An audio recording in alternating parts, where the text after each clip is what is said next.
पाकिस्तान की सेना के काफिले पर आईडी ब्लास्ट किया है और इस ब्लास्ट में कई पाकिस्तानी सैनिकों के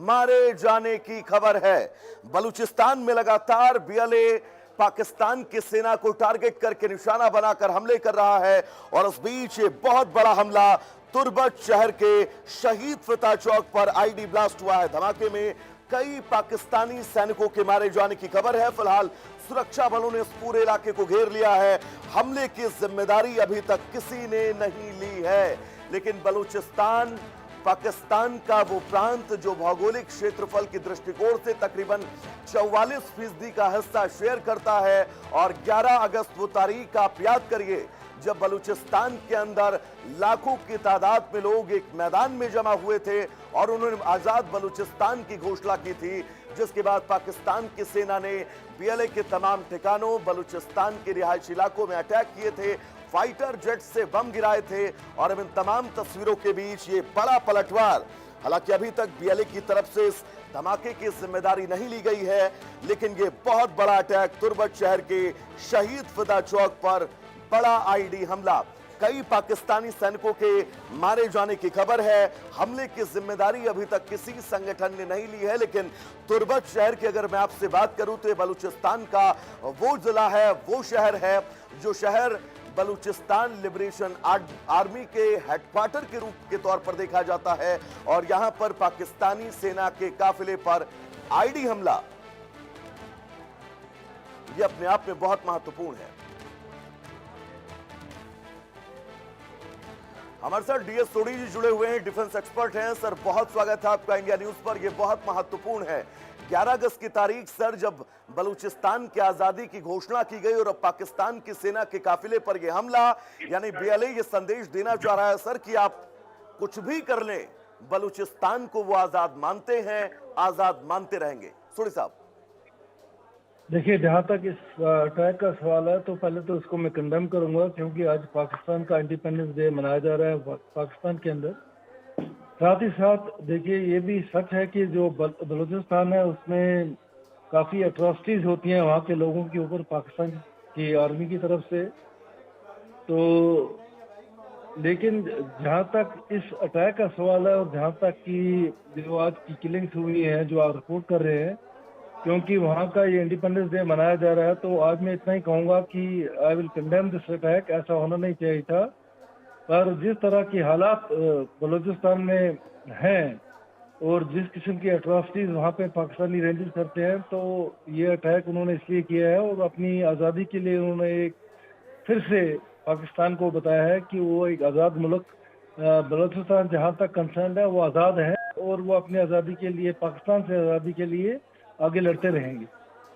साहब, बलूचिस्तान समेत पूरा पाकिस्तान, ये कहा जा सकता है आजादी और बंटवारे के बाद पाकिस्तान ने जिस बबूल को जमीन पर लगाया है, आज पाकिस्तान उसी बबूल के पेड़ को काट रहा है। आप आम की उम्मीद तो जरूर कर सकते हैं, लेकिन यह तय है बलूचिस्तान हो, खैबर पख्तूनख्वा हो, पाक अधिकृत कश्मीर हो, इन तमाम इलाकों में पाकिस्तान की सेना बैकफुट पर है। सोडी साहब जी बिल्कुल, आप ठीक कह रहे हैं। अभी देखिए जिस तरह के हालात वहाँ पे बने हैं, चाहे आप बलूचिस्तान ले लो, खैबर पख्तूनख्वा ले लो या पीओके ले लो, तो अभी हमने पिछले दिनों में देखा है कि पीओके के अंदर कितनी किलिंग्स हुई हैं, वहाँ के इनोसेंट लोगों को कैसे पाकिस्तानी रेंजर्स ने मारा है। तो ओवरऑल आप अगर देखते हैं तो पाकिस्तान में जो हालात हैं वो कुछ ठीक नहीं है। और जहाँ तक पाकिस्तान आर्मी का सवाल है तो वो बिल्कुल ही अपना देखिए डिक्टेटरशिप चला रहे हैं, वहाँ पे किलिंग्स कर रहे हैं, इनोसेंट लोगों की किलिंग्स हो रही हैं। और मैं सिर्फ इतना कहूँगा कि जो इंटरनेशनल कम्युनिटी है उसको अभी इसके ऊपर नज़र रखनी चाहिए कि पाकिस्तान के जो हालात हैं जहाँ पे इनोसेंट किलिंग्स हो रही हैं उसके ऊपर उनको कोई ना कोई एक्शन लेना चाहिए। और सोडी साहब, आज की तारीख बहुत महत्वपूर्ण है 14 अगस्त, क्योंकि पाकिस्तान आज के दिन अपना स्वतंत्रता दिवस मना रहा है और किसी देश के स्वतंत्रता दिवस के दिन वहां की सेना पर वहां के स्थानीय लोग अगर इतना जबरदस्त आईडी ब्लास्ट हमला करते हैं तो पाकिस्तान के लिए सर मुझे नहीं लग रहा है कि इससे बड़ी कोई चुनौती अब होगी।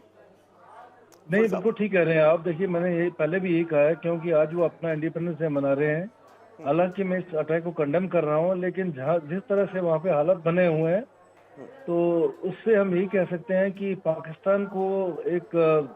बड़ा सोचना पड़ेगा कि वो अपने लोगों के ऊपर जो जुल्म कर रहे हैं, चाहे वो बलूचिस्तान हो, चाहे वो पीओके में, खैर वो पीओके तो उनका नहीं है, वो भारत का एक अभिन्न अंग है, लेकिन जिस किस्म की अट्रॉसिटीज वो कर रहे हैं उसको इसके बारे में विचार करना ही पड़ेगा। हम्म, और ये बहुत महत्वपूर्ण है सर, क्योंकि पाकिस्तान के अगर आप इतिहास को सर देखेंगे तो मुट्ठी भर ताकतें वहां पर हैं, वो चाहे शासन सत्ता की ताकतें हो या फिर वहां की सैन्य ताकतें, सिर्फ और सिर्फ उनके हाथ में ही कमान रहती है, उनके पास लग्जरी गाड़ियां रहती हैं, उनके पास लग्जरी खाना, विदेशों में उनके लड़के पढ़ते हैं, बच्चे पढ़ते हैं, लेकिन पाकिस्तान की आम आवाम तो सर रोटी तक को मोहताज है आज की डेट में। ये बिल्कुल सच है आपने जो कहा है। देखिए, पाकिस्तान में कुछ चंद ही ऐसी फैमिलीज हैं जो पूरे पाकिस्तान को कंट्रोल करते हैं, और साथ ही साथ वहाँ पे जितना भी कंट्रोल है वो पाकिस्तान आर्मी के अंडर ही है, चाहे वो बिजनेस हो। हालांकि वो तो है पाकिस्तान आर्मी, लेकिन जिस किस्म के काम वो करते हैं, वो तो ट्रेडिंग करते हैं, वो आप देखिए प्रॉपर्टी के जो खरीद फरोख्त होती है उसमें उनका हाथ होता है। तो ये सब चीज़ें पाकिस्तान के अंदर है, और ये बहुत अनफॉर्चुनेट है कि जो कुछ भी पाकिस्तान में हो रहा है, क्योंकि वहाँ का जो कॉमन आदमी है वो इकोनॉमिकली बहुत वीक है, उनके पास खाने के लिए पैसे नहीं है, और ये जी। हम हर रोज देखते हैं कि पाकिस्तान के अंदर हालात कैसे हैं। सुरेश साहब, इन तस्वीरों को देखकर आज 14 अगस्त की तारीख, कल 15 अगस्त जब हमारा देश आजाद हुआ था, पाकिस्तान की सैन्य ताकतों को, वहां के घटनाक्रम को बहुत बारीक और नजदीक से जानते हैं। इन तमाम तस्वीरों के बीच में चाहूंगा आप एक बार ये बताएं कि आपकी नजर में क्या लगता है, पाकिस्तान का आने वाला कल कितना सुरक्षित है, कितना अंधकार में है? नहीं, पाकिस्तान का आने वाला कल जो है बिल्कुल अंधकार में है, सुरक्षा तो है ही नहीं। और जिस तरीके से वहाँ की आर्मी जो है वो लोगों को ट्रीट करती है, तो उनका जो फ्यूचर है बहुत ही ब्लीक है, अनलेस अनटिल उनको कुछ समझ आए और वो अपने जिस तरीके से वहाँ पे अपने लोगों के साथ वो अत्याचार करते हैं वो उनको रोकें और थोड़ा डेवलपमेंट की तरफ अपना ध्यान रखें, इंस्टेड कि वो जो आपके हैं कभी अभी जैसे पैक्ट साइन करते हैं, कभी सऊदी अरब के साथ करते हैं, कभी तुर्की के साथ करते हैं, क्योंकि उनकी हालात पहले भी वो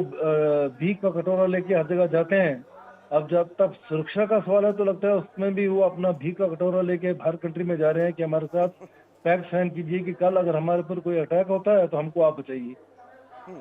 और सुर साहब, ये बहुत महत्वपूर्ण है, क्योंकि बलूचिस्तान जो पाकिस्तान के भौगोलिक क्षेत्रफल का लगभग 44% है, यानी कि लगभग आधे से ज्यादा भौगोलिक क्षेत्रफल बलूचिस्तान का है। पाक अधिकृत कश्मीर, जिस पर पाकिस्तान ने जबरदस्ती कब्जा कर रखा है, वहां की सिचुएशंस कैसी हैं ये पूरा विश्व जानता है। खैबर पख्तूनख्वा के हालात कैसे, वहां पर टीटीपी के लड़ाके कैसे पाकिस्तान की सेना के लिए बड़ी चुनौती बन रहे हैं। तो कुल मिलाकर ये समझा जा सकता है कि आज पाकिस्तान की आजादी के दिन इन तमाम इलाकों में ब्लैक डे मनाना, ये पाकिस्तान के लिए इससे ज्यादा शर्मनाक सर कुछ नहीं हो सकता है।